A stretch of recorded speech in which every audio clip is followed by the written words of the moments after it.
บายดีอาจารย์น้องศิวัตรขาวพุทธวิคำพัฒสุขการแพทย์ปีที่1 คนที่2วันนี้จะมาเห็นมาตรการการในสารน้ำโดยอันนี้ที่ประวัติคนเจ็บจะมีแม่ซื้อแม่มี่อายุ15 ปีบาดพะแย่เมืองคนทองแขวงจับประสาทสาเหตุแมนหายาที่เข้าหายไปก่อนหน้านั้นมันเจือจางลงเขาจะเข้าไปศึกษาเกี่ยวกับประวัติคนเจ็บเลยเนาะโดยสบายดีแม่ซื้อยังเลยอายุเท่าไรเลย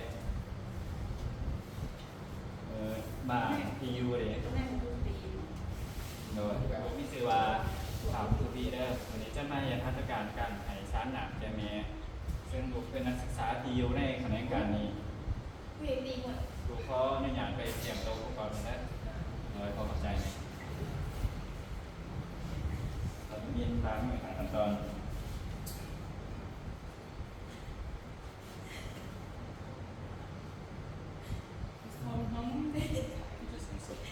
ได้ถามที่ผ่านเลยแล้วถามที่ผ่านเขากลมใส่ซุปมือ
อยู่บ้านเมืองไหน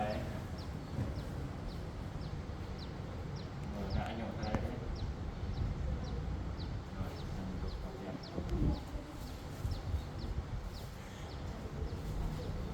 ขออนุญาตเล่น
คืนขั้นหรือว่า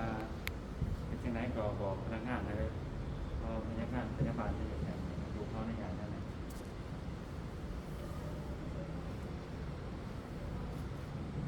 ให้ได้แม่เขาหน้าให้ยกมือถึงสูงกว่าระดับเอวเด้อพอเดือดแม่จะบรายกับ